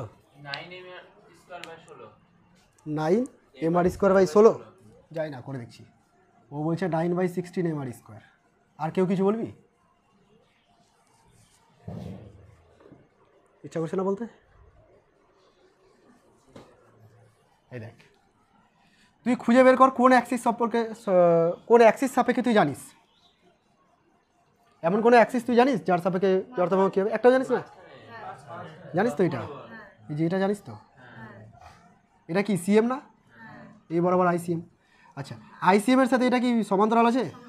আচ্ছা, তাহলে সমান্তরাল অক্ষ উপপাদ্য ICM plus M D square, তাই না? আইসিএম কত? তোর মাথা এমআর স্কোয়ার, ব্যাস সাপেক্ষে হাফ হয়, এটা এমআর স্কোয়ার। আর এখানে এম ডি স্কোয়ার বললাম, ডি কত? হয়ে গেল r/4 স্কোয়ার, 4 4 16, 16 আর একে কত 17, 17/16 mr স্কোয়ার। বুঝতে পেরেছিস? ঠিক আছে, এগুলোকে ইমপ্রুভ করতে হবে, মুখস্থ করতে যেতে হবে না। আচ্ছা, সার্কেলের ক্ষেত্রে অনেক বকলাম, এবার অন্য কিছুতে যাই। কার ক্ষেত্রে যাব? বৃত্তাকার চাকতি। সার্কেল আর চাকতির মধ্যে ডিফারেন্স আছে। চাকতি মানে হচ্ছে থালা বাসন, প্লেট, মানে যার ভেতরেও মেটেরিয়াল আসে। ঠিক আছে, রিং আর চাকতি তার ক্ষেত্রে বের করব। একটা তো আমাকে মুখস্থ করতেই হবে, তারপরে বাকিগুলো ফর্মুলা ইউজ করে করব।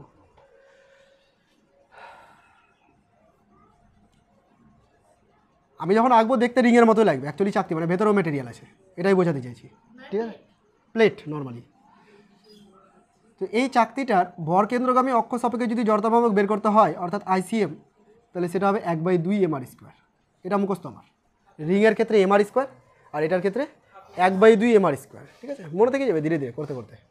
এবার যদি বলতাম যে প্রান্তবিন্দুগামী লম্ব অক্ষ সাপেক্ষে বলো AB, তাহলে তুই বলতি যে IAB সমান্তরাল লাগছে দেখতে, মানে ICM প্লাস M, ব্যাসার্ধটাই দূরত্ব হয়ে গেছে এখানে, ব্যাসার্ধের স্কোয়ার, এটাই করতি।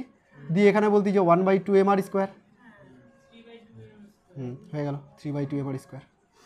3/2 mr স্কোয়ার আরও কোথায় সব এসেছিল, তাই না? কার মনে রাখবি যে কার ছিল কার ছিল না, ওই জন্য বের করবো। হয়েছে রে,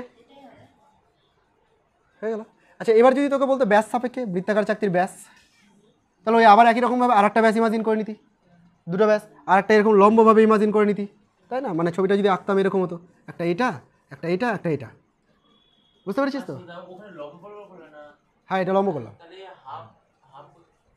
এটা মুখস্থ, এটা ডেরিভেশন অন্যান্য ক্যালকুলেশন করে এসেছে, যে ক্যালকুলেশনগুলো তোরা এখন বুঝবি না, ওই জন্য ওগুলো করাচ্ছি না। এটা মুখস্থ, বাকিগুলো বের করতে পারবি। এটা কী করে বের করতে চাইছি, যে দুটো ব্যাস সাপেক্ষে ধরে নিচ্ছি, আর একটা অ্যাক্সিস সাপেক্ষে আমার জানা আছে, IZ আমার জানা আছে, তাহলে IZ = IX + IY। একই রকমভাবে IX IY দুজনই সেম হবে। IZ কত? 1/2 mr স্কোয়ার, তার মানে I কত বেরালো? 1/4 mr স্কোয়ার, মানে ব্যাস সাপেক্ষে 1/4 mr স্কোয়ার, ব্যাস সাপেক্ষে 1/4 mr স্কোয়ার। রিংয়ের ক্ষেত্রে শুনে নে, রিংয়ের ক্ষেত্রে mr স্কোয়ার, ব্যাস সাপেক্ষে 1/2, 2 দিয়ে ভাগ হয়ে যাচ্ছে। চাকতির ক্ষেত্রে 1/2 দিয়ে শুরু, আর ওখানে ব্যাস সাপেক্ষে যখন করবো 1/4, আবার 2 দিয়ে ডিভাইড হয়ে যাচ্ছে। মনে থাকবে তো? ওকে, হ্যাঁ বল। হ্যাঁ, দুটো দুটো করে মুখস্থ করবি, প্রত্যেকটা অবজেক্টের দুটো দুটো করে, একটা ভরকেন্দ্রগামী আর একটা ব্যাস বা প্রান্তবিন্দু কিছু একটা থাকবে। আচ্ছা, চাকতির ক্ষেত্রে আমি এরকম দিয়ে দিচ্ছি, দেখ, এই হলো চাকতি, এটাই তল, এটা তার ব্যাস, ঠিক আছে? আর এই প্রান্তবিন্দুগামী তলেই অবস্থিত, এটা হলো AB, আর এটা হলো ডায়ামিটার, ID বলে দিচ্ছি এটাকে। বল দেখি AB রেসপেক্টে জড়তা ভ্রামক কত হবে? এটা ব্যাস, আর ABটা হচ্ছে প্রান্তবিন্দু দিয়ে গেছে, ব্যাসের সাথেই সমান্তরাল। তো বল, তো ওটাতে জানতে চাইছি, বল কী করবো? IAB কী করে বের করবো?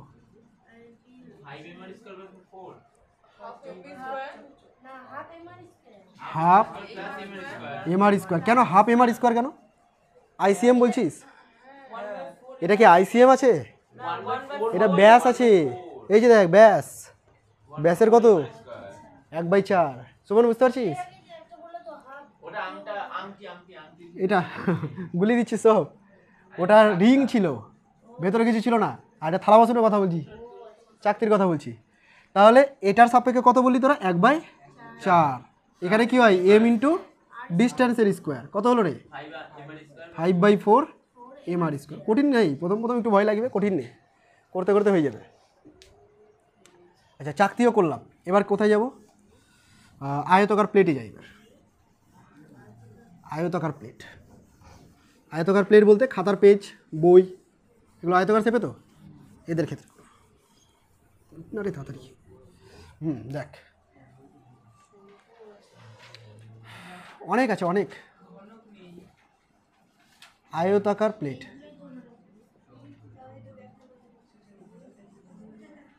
বলি আয়তাকার প্লেট এরকম হয় দেখতে, একটা দৈর্ঘ্য থাকবে, একটা প্রস্থ থাকবে, তাই না? লেন্থ আর ব্রেথ থাকবে। আমি ছবিটাকে বোঝার সুবিধার্থে এরকমভাবে আঁকছি। আয়তাকার প্লেট দেখতে সামুদ্রিক লাগছে, মানে তলটাকে এইভাবে এঁকেছি, ঠিক আছে? তো এইটা হচ্ছে তার লেন্থ, আর এইটা হচ্ছে তার ব্রেথ। এই অ্যাক্সিসটা সাপেক্ষে এই অ্যাক্সিসটা হচ্ছে সেন্টার অফ মাস দিয়ে গেছে, ঠিক আছে। এটার রেসপেক্টে যদি তোকে বলতে হয় আইসিএম, তাহলে কী করে বলবি? এটা হবে 1/12 m l square plus B square. হ্যাঁ, কী করেছে জানিস এখানে? এখানে ওই দণ্ডটাকে কাজে লাগিয়েছে। দণ্ডটাকে কাজে লাগিয়েছে কীভাবে দেখ, এখানে পুরোপুরি ইমাজিনেশনের ওপর ডিপেন্ড করছে। ইমাজিনেশন যদি ঠিকমতো করতে পারিস তাহলে বুঝে যাবি, আর নয়তো সব জটিল হয়ে যাবে। এটা আয়তাকার প্লেট না? আয়তাকার প্লেট। অ্যাক্সিস কোনটা? এইটা, ঠিক আছে। এবার এই অ্যাক্সিস হিসাবে জড়তাভাবক আমি লিখে দিয়েছি। অ্যাকচুয়ালি বের করেছে কীভাবে? তুই যখন জড়তাভাবক বের করবি তুই বিভিন্ন দিক থেকে এটাকে দেখবি।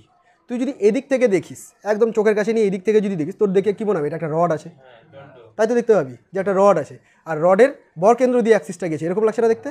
বরকেন্দ্র দিয়ে গেছে, তাহলে এটা কত হয়? 1/12 ml স্কোয়ার। বুঝতে পেরেছিস? এবার এদিকে এসেও দেখবি, সব দিকে গিয়ে গিয়ে দেখবি, এদিকে এসে দেখ এবার এটা একটা দণ্ডের মতো লাগছে দেখতে। এর লেন্থ কত? বি।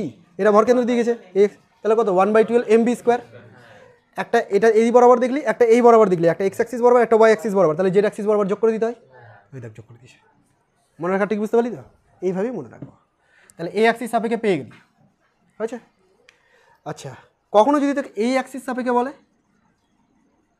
এটা কোন অ্যাক্সিস? এই যে তলটা আছে না, এই তল দিয়ে অ্যাক্সিসটা গেছে, এরকম এরকম না, এরকম। ছবি বুঝতে পারছিস তো? তো এই যে অ্যাক্সিসটা, এটা কাকে টাচ করেছে? কাকে ছেদ করেছে? দৈর্ঘ্যকে ছেদ করেছে, তাই না? তো তুই যদি দেখিস কেমন লাগবে দেখতে, এইভাবে দেখ, পুরো একটা দণ্ডের মতো, মানে এটাকে ধীরে ধীরে ধীরে পাতলা করে একটা দণ্ডের মতো হয়ে যাবে। দণ্ডের দৈর্ঘ্য কত আছে? এল আছে, বরকেন্দ্রগামী অক্ষ যাচ্ছে, তার মানে এটার জন্য শুধু আসবে 1/12 ml স্কোয়ার। যখন এখান দিয়ে যাবে এটার জন্য আসবে 1/12 ml স্কোয়ার, ঠিক আছে।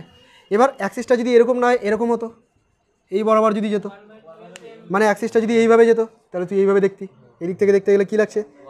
1/12 mb স্কোয়ার। ওটাকেই তো যোগ করে ওটা বলেছিল, বুঝতে পেরেছিস কি না? তাহলে যে অ্যাক্সিস দিক না কেন এবার আমরা পারবো করতে, তাই তো? মনে হচ্ছে পারবো। আমি একটা অ্যাক্সিস দিচ্ছি, দেখ,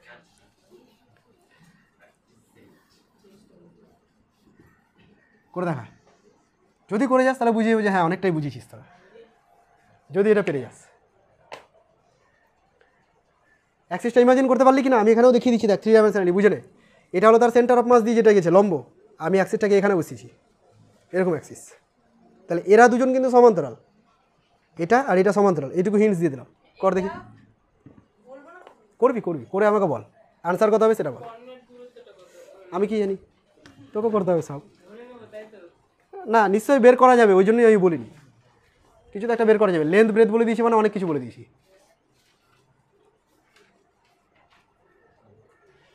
ট্রাই ট্রাই ট্রাই, তাড়াতাড়ি ট্রাই কর।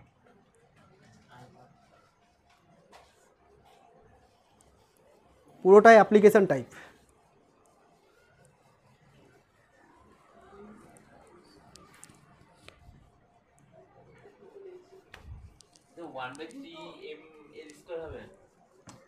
ওয়ান বাই থ্রি, না না না, বি থাকবে।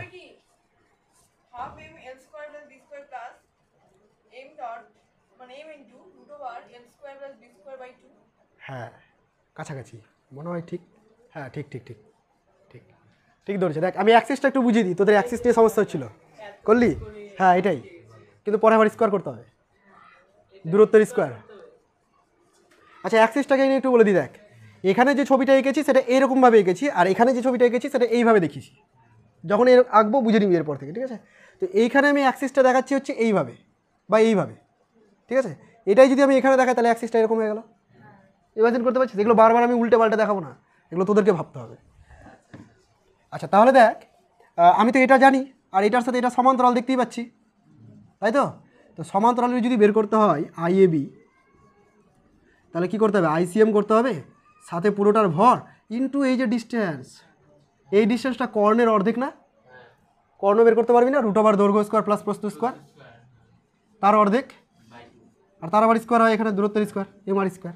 ব্যাস, ক্যালকুলেশন করে হয়ে গেল। বুঝতে পারলি? একটু সিম্পলিফাই করে কী আসছে দেখ, এটা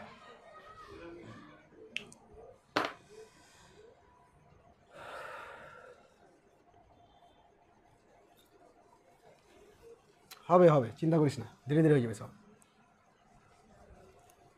সুমন ঢুকছে রে, রেসপন্স করছিস না? মিটালাম। এটা 1/12 আসবে, আর এটা আসবে 1/4, তো 1/12 1/4 মানে 1/3।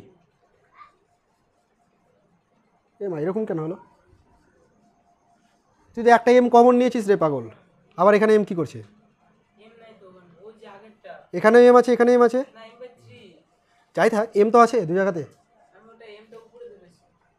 এটা এম উপরে আর এটা এম নিচে, ওটাও উপরে, তো দুটো এমকে কমন নেওয়া যায়। আমি দেখাচ্ছি 1/12 M L square plus B square, আর এটা কত 1/4 M L square plus B square. ঠিক আছে, ভুল করিনি তো? দু জায়গাতে এম দেখতে পাচ্ছিস, এখানেও এম আছে, এখানেও এম আছে, এমটাকে কমন নেওয়া যায়। আর তুই বলছিস আমি m/4 কমন নিচ্ছি, তো নে এখান থেকে m/4 কমন নিয়ে নে, তাহলে কত থাকছে এখানে? এল স্কোয়ার বি স্কোয়ার বাই 3 থাকছে, আর এখানে কি থাকছে? এল স্কোয়ার বি স্কোয়ার বাই 1, কিছুই থাকছে না, 4 নিয়ে নিয়েছিস। বুঝতে পারলি কি না বল? আবার তুই এল স্কোয়ার বি স্কোয়ারটাকেও কমন নিয়ে নিয়েছিস, তাহলে আরও সিম্পলিফাই করে দিই। এল স্কোয়ার বি স্কোয়ারটাকেও নিয়েছিস কমন, তাহলে এখানে পড়ে থাকছে শুধুমাত্র 1/3, আর এখানে পড়ে থাকছে 1। এই এমটা আবার কোথা থেকে এসেছিল? বুঝতে পারলি কি না? তাহলে এটা হলো 4/3, 4 কেটে গেল 1/3, তা আলটিমেট তোর আনসার এখানে আসা উচিত 1/3 M L square B square. মনে হচ্ছে বড় সড়ো ক্যালকুলেশন, এতটাও বড় কিছু নেই, প্রথমবার করছিস তো এইসব জিনিসগুলো মনে করতেই তোদের সময় লেগে যাচ্ছে। একটা অ্যাক্সিস দিচ্ছি, আবার একটা অ্যাক্সিস দিই, ছবিটা আঁকবো কী করে?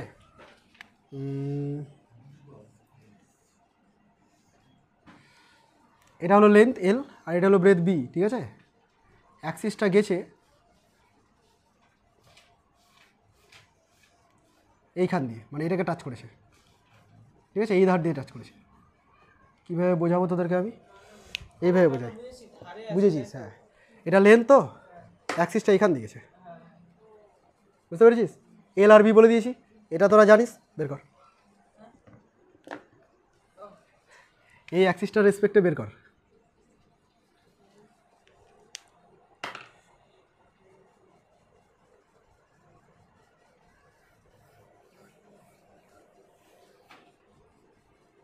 পারতেই হবে, এটা না পারলে অপমান করে দেবো।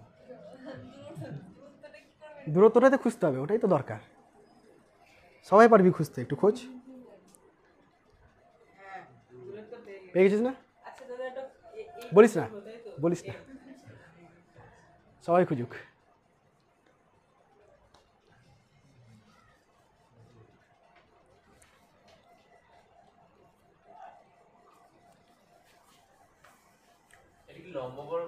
হ্যাঁ হ্যাঁ, আমি ছবিতে দেখালাম তো। এইটা যারা বুঝতে পারছিস না অ্যাক্সিস দেখে নে, অ্যাক্সিসটা এরকম, এরকম না, এরকম।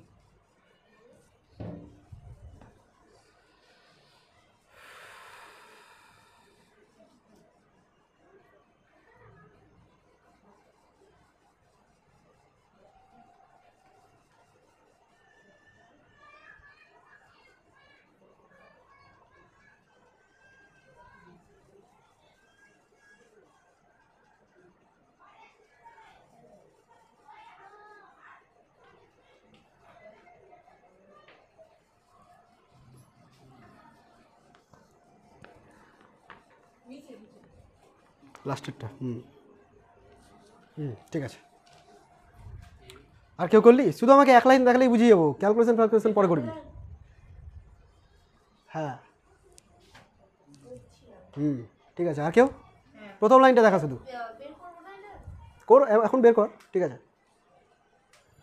আচ্ছা, যারা পারলি না তাদের জন্য বলি, এই অ্যাক্সিসটা হচ্ছে এই অ্যাক্সিসটার সমান্তরাল,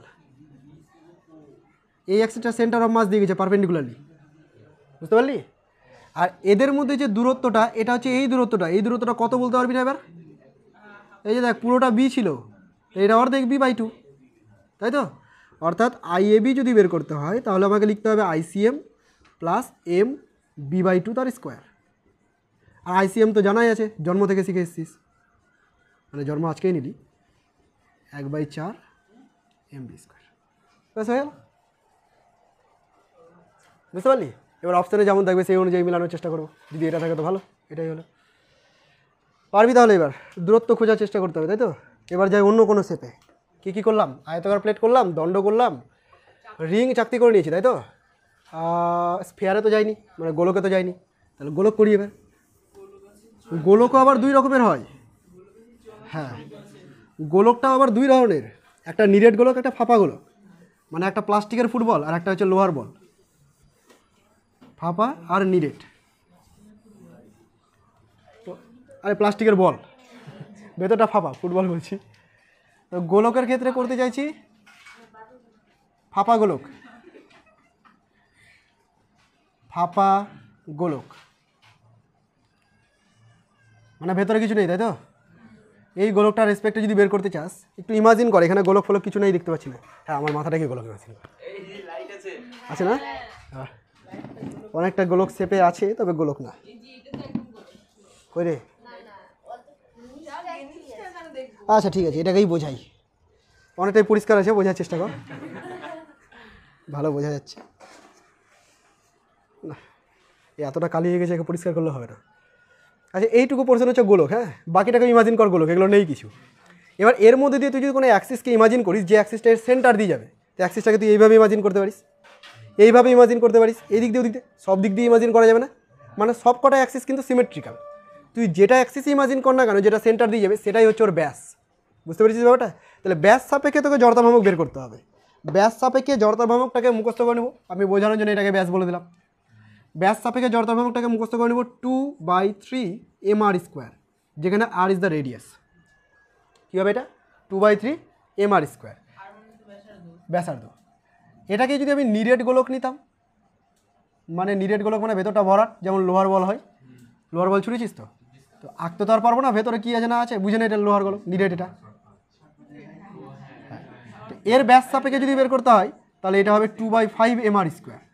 মনে রাখাটা খুব ইজি, 3 আর 5 হবে, এর মধ্যে যেটা হালকা সেটা কম, যেটা ভারী সেটা বেশি আছে, ব্যাস বরাবর শুধু বলেছি আমি আপাতত, অন্যান্য অ্যাক্সিস সাপেক্ষেও করবো, এখন শুধু ব্যাস সাপেক্ষে বলেছি, ঠিক আছে। এবার তোকে ধর বলে দিল যে এই গোলকটার প্রান্তবিন্দুগামী কোনো একটা অক্ষ সাপেক্ষে, আবার বলিস না এই প্রান্তবিন্দুগামীটা লম্ব নাকি, লম্ব টম্ব বলে কিছু নেই, এটা যদি স্ফিয়ার হয় এর এই বরাবর করি এই বরাবর করি, এই সবই তো একই জিনিস তাই না, যে কোনো দিকেই করি না কেন।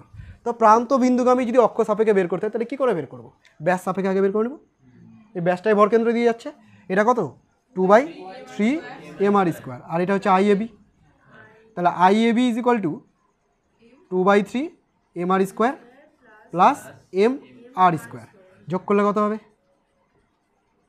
5/3 mr², কঠিন কিছু না 5/3। এটার ক্ষেত্রে একই রকমভাবে কী আসবে দেখ, 2/5 mr² তো থাকবেই, আর এই অ্যাক্সিস সাপেক্ষে যদি করতে হয় তাহলে আরেকটা mr² চলে আসবে, এটা 7/5 mr², মানে বুঝতে পারছিস কিনা, একটা করে mr² যোগ হচ্ছে, শুধু পাশে যখনই অক্ষ চলে যাচ্ছে একটা করে mr² যোগ হচ্ছে, নড়ে গেল নাকি দেখতো, কোন দিকে দেখছে পাগল।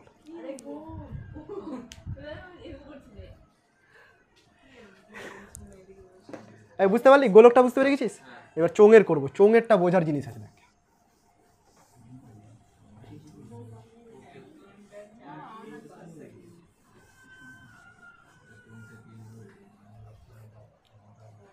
চোঙের মধ্যে আবার ফাঁপা চোঙ নিরেট চোঙ আছে,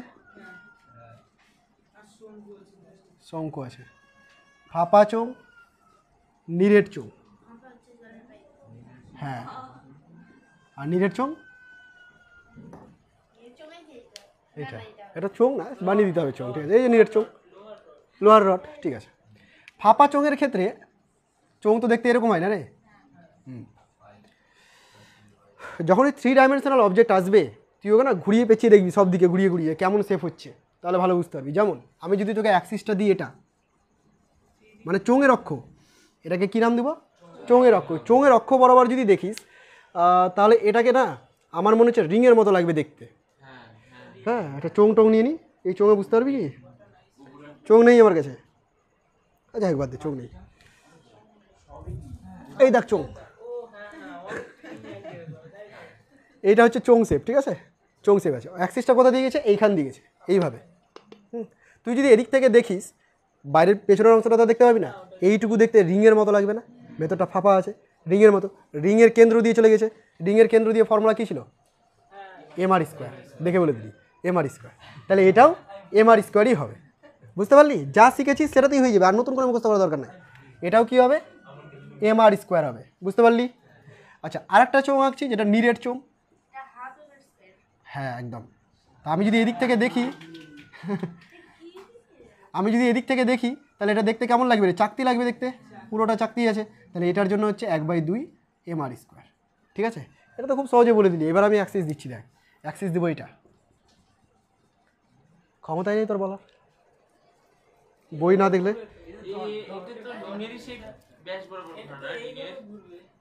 এই যে চোঙ তো, অ্যাক্সিসটাকে নিয়েছি, এটা চোঙ, অ্যাক্সিসটাকে নিয়েছি এরকম, এটা হলো অ্যাক্সিস, এরকমভাবে রোটেট করছে।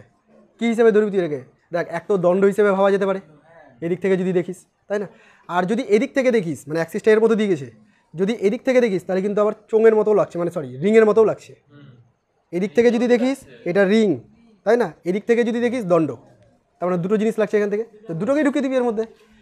একটা হবে রিংয়ের জন্য এম আর স্কোয়ার, আর একটা হবে দণ্ডের জন্য 1/12 এম এইচ স্কোয়ার, মানে হাইটটাকে আমি এইচ ধরেছি, এল ধরলে এল স্কোয়ার।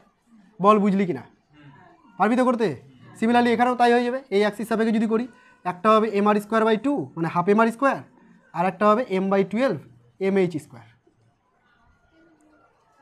চাকতি না এটা, চাকতির তো ব্যাস সাপেক্ষে হাফ এম আর স্কোয়ার হয়, বুঝতে পেরেছিস কি? এরকম ট্রিক বানাবি তবেই করতে পারবি। কেন হলো? এটা কি দণ্ড, আমি অ্যাক্সিসটা এখান দিয়ে নিয়েছি, এদিক থেকে দেখলে দণ্ড লাগছে, তো দণ্ডের ফর্মুলা কি? 1/12, এটাই করলাম।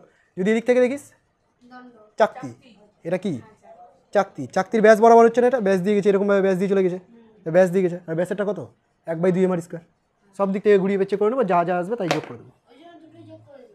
মানে মনে রাখার ঠিক বলছি, আসলে এইভাবে আসেনি, তোরা যাতে মনে রাখতে পারিস, খুঁজে নিতে পারিস, সেই জন্য আমি এরকম করে দিলাম। বুঝতে পেরেছিস কি না? একই রকমভাবে শঙ্কু আছে 3/10 এম আর স্কোয়ার, ঠিক আছে? 3/10, দেখ বই আরও অনেকগুলো দেওয়া আছে, সব করার দরকার নেই। ও এই পর্যন্তই আছে, ঠিক আছে, চ্যাপ্টার শেষ। ওগুলো টপিক আগেই করে দিয়েছি।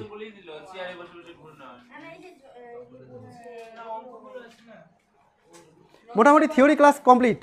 আমাকে একটা বই দে, একটা বই দে, নতুন বইগুলো দে।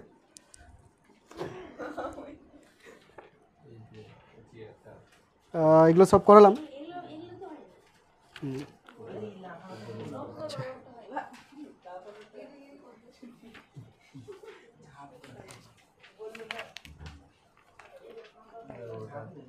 ওগুলো দরকার নাই রে, ওগুলো তোদের বোর্ড লেভেলে দরকার নেই। 2.7 বলছিস তো, ওগুলো দরকার নেই, ওগুলো এক্সট্রা দিয়েছে এখন নতুন করে। নিট লেভেলে গেলে ওগুলো আবার দরকার আছে। আবর্ত গতিশক্তি সবার প্রথমে করেছিলাম, একদম সবার প্রথমে আবর্ত গতিশক্তি দিয়েই শুরু করেছি। 5 মিনিট।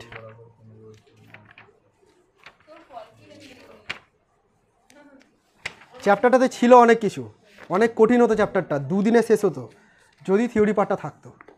এমসিকিউ বলে থিওরিগুলোকে আমি গুরুত্ব দিলাম না, প্রমাণগুলো করালাম না। একটা প্রমাণে যে সমান্তরাল অক্ষপবদ্ধ আর লম্ব অক্ষপবদ্ধ, এই প্রমাণটা করাতে না হলে 1 ঘন্টা সময় লেগে যেত, শুধু প্রমাণটা বোঝাতে। আছে তো এইটুকু দুটো মিলে, কিন্তু ওই জিনিসটাকে বোঝানোর জন্য যে সময়টা লাগতো আমার 1 ঘন্টা লেগে যেত, বুঝতে পারতি? আজকে এত কিছু করা যেত না। তো যাই হোক, হয়ে গেল আজকে সব কিছু। তোরা বুঝতে পেরেছিস? পারবি বের করতে? এরপরে দেবো আর কয়েকটা, উল্টোপাল্টা দেবো। এই যা যা শেপ শিখেছিস এগুলো থেকেই দিব।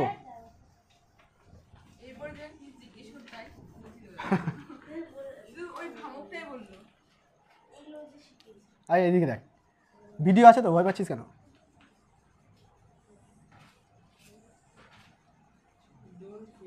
ফাঁপা চোঙ, ঝগড়া করবি না পরে কোন চোঙ দিয়েছি, বলেই দিলাম ফাঁপা চোঙ, যার ব্যাসার্ধ আর উচ্চতা এইচ, ঠিক আছে, ভর এম, সব বলে দিলাম আমি।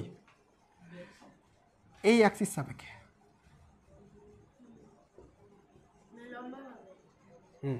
মানে এই যে এটা চোঙ তো, অ্যাক্সিসটা এখান দিয়ে গেছে, কই একটা পেন কই, অ্যাক্সিসটা গেছে এখান দিয়ে, ঠিক আছে? ইমাজিন কর, চেষ্টা কর এবার। এত সুন্দর ছবি এঁকে দিয়েছি, তাও বুঝতে পারছিস না? বুঝে গেছিস? তাড়াতাড়ি। আর উচ্চতা এইচ, ভর এম, যা যা দরকার সব দিয়েছি। পেরে গেলে একটা করে বাহ। কী ভাবছিলি চকলেট? ফাপা। বল সুমন কী হবে?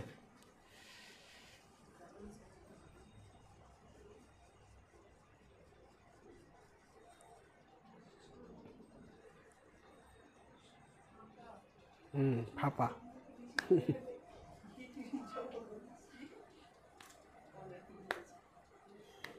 সুজনের ছবি ঠিক আছে, রিতমের ছবি ঠিক আছে, তোরও ছবি ঠিক আছে। না মানে একটা অ্যাক্সিস তুই এঁকে নিয়েছিস তো, বুঝে গেছিস যে ওই অ্যাক্সিস ধরে নিয়েছিস তুই।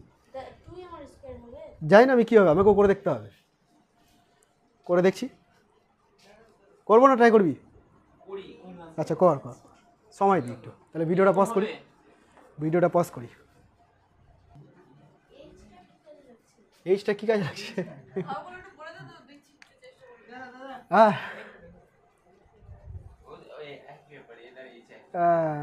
এই ঠিক হলো, একটু ভুলে গেল, একটু এক জায়গাতে ভুল করেছিস। বলছি শোন, এটা ফাঁপা গোলক তো, আমি এই অ্যাক্সিস সাপেক্ষে জানতে চেয়েছি, তো এর সমান্তরালে কোনো একটা অ্যাক্সিস এটা নিয়ে নে না, এটার সাপেক্ষে যদি তুই জেনে যাস তাহলেই তো কাজ হয়ে গেল। এই দূরত্বটা কত বলতো? h/2। তুই এটাই ভুল করেছিলি, ঠিক আছে? এটা h/2 ডিস্টেন্সটা হাইট বলে দিয়েছি না, আর রেডিয়াস তো এখানে আছে। আচ্ছা যাই হোক, এটা এই যে অ্যাক্সিসটা আমি তোকে একটু আগেই দেখালাম, অ্যাক্সিসটা হচ্ছে এইটা, এই যে ICM যেটা এঁকেছি সেটা হচ্ছে এই অ্যাক্সিসটা। একবার এদিক থেকে দেখবো দণ্ড লাগবে, একবার এদিক থেকে দেখবো রিং লাগবে দেখতে। তার মানে এই অ্যাক্সিস সাপেক্ষে যেটা আছে ICM সেটা হচ্ছে একবার দণ্ড 1/12 mh², আর একবার রিং, রিংয়ের কী হয় রে, mr²। এখানে বাই 2 দিচ্ছিস কেন? এটাই শুধু করছি তো, এখানে বাই 2 করছিলি কেন? বাই 2 চাকতির জন্য আছে, তুইও বাই 2 করেছিস না। এখানে দেখ, ফাঁপা গোলকে নিরেট গোলক যদি হতো তাহলে এখানে বাই 2টা হতো, বুঝলি? নিরেট গোলক না, ফাঁপা গোলকেরটা দেখ। ফাঁপা গোলকের এই বরাবর যে ফর্মুলাটা, এখান দিয়ে যদি দেখি, এক মিনিট, সরি আমি ভুল করেছি, টুই হবে, আমি ভুল করছি, সরি সরি। দেখ অ্যাক্সিসটাকে যদি আমি এখান দিয়ে ইমাজিন করি, মানে এর মধ্যে দিয়ে যদি ইমাজিন করি, তাহলে তো ব্যাস হয়ে গেল না, আর ব্যাসের তো mr²/2 হয়, ঠিক আছে? তাহলে এখানে আইটা বের করতে চাই এবার, IAB মানে ICM প্লাস m × h/2 তার হোল স্কোয়ার, ঠিক আছে রে? বসিয়ে দে, হয়ে গেল কাজ। 1/12 mh² mr²/2 প্লাস mh²/4, এই দুজন যোগ যাবে না, mh² আছে ওটা 3/12, 4/12, 1/3 mh², আর এটা 1/2 mr²। এরপরেও যদি কারো সমস্যা থেকে বল, আমি আবার রিপিট করবো। করবো না? তোরাই বিরক্তি হয়েছিস, আমি বিরক্তি হচ্ছি না। এরপরে আর বলতে গেলে হেজি যাবি। শেপ চেঞ্জ করি আরো, কি শেপ দেবো? হ্যাঁ এটাই, হ্যাঁ এলটা H। আচ্ছা দেখ এবার শেপ চেঞ্জ করছি, কী শেপ দেবো বলছিলাম? গোলক। এই হচ্ছে নিরেট গোলক। তোরা এই অ্যাক্সিস সাপেক্ষে জানিস তো, এটাকে ICM বলিস তোরা। নিরেট গোলক দিয়েছি আমি, নিরেট গোলকের এই অ্যাক্সিস সাপেক্ষে তোদের জানা আছে, মানে ব্যাস সাপেক্ষে জানা আছে। কত হয় নিরেট গোলকের ব্যাস সাপেক্ষে? নিরেট গোলকের ব্যাস সাপেক্ষে 7/5 mr², এটা হয় নিরেট গোলকের ব্যাস সাপেক্ষে। না না না, 2/5, নিরেট গোলকের ব্যাস সাপেক্ষে 2/5 লিখে দিয়েছি, 2/5। হ্যাঁ ঠিক আছে, বুঝতে পেরেছিস? এটা জানিস। আমি বললাম এই অ্যাক্সিস সাপেক্ষে বের কর, মানে লম্ব ব্যাস, ব্যাসই আছে কিন্তু লম্ব বরাবর। সব দিক থেকে একই হবে, ওটা যদি ঘোরানো হয় তাহলে তো লম্ব দিক থেকে একই হবে না? ধরে নিয়েছিস তো? ওইটা ব্যাস আর এটা ব্যাস তো আলাদা কিছু না, একই তো, তাই না?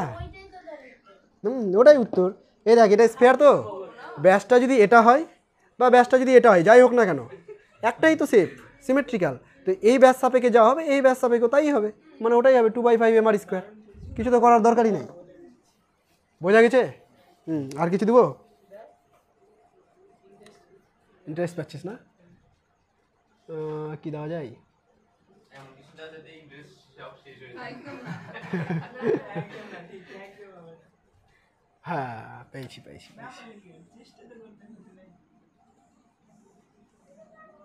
কেমন চং হয়ে গেল? নিরেট চং দিয়ে দিলাম এটা।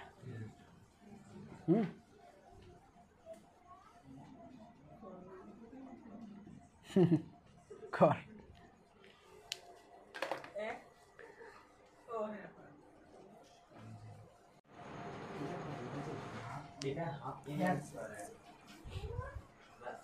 তাড়াতাড়ি কত হবে ফটাফট বল। আমাকে এক লাইন দেখা শুধু।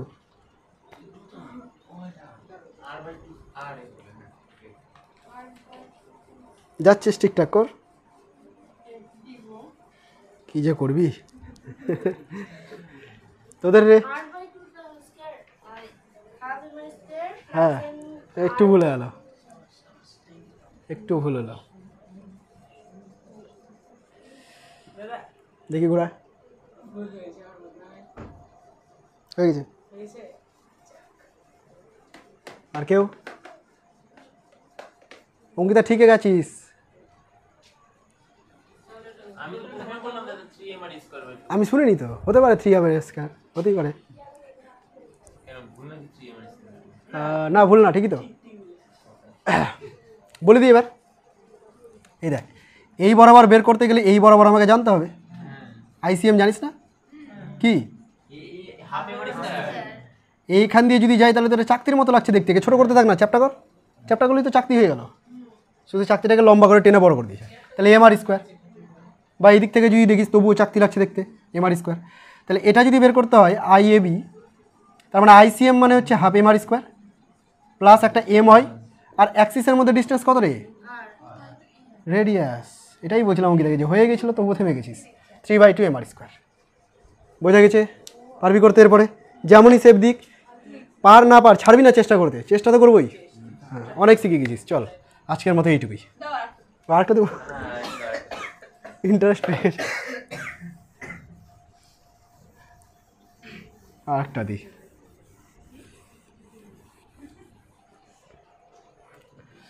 ছবি আঁকতে পারবো কি পারবো না?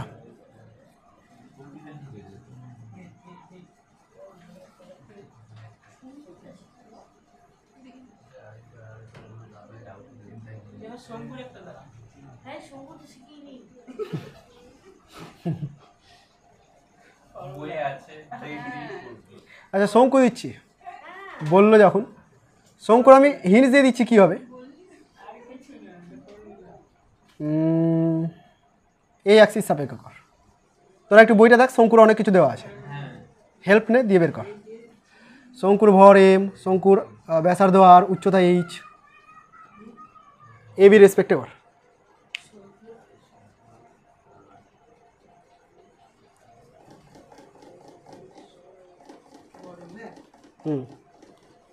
তাড়াতাড়ি কর, পারবি, এটা সবাই পারবি।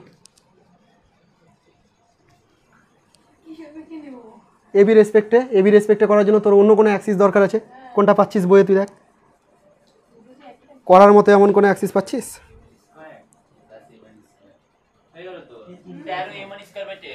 13/10 এমআর স্কোয়ার বলছিস। বাকিরা বলতো?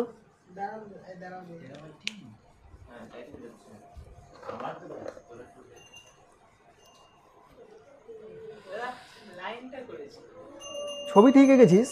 এটা হচ্ছে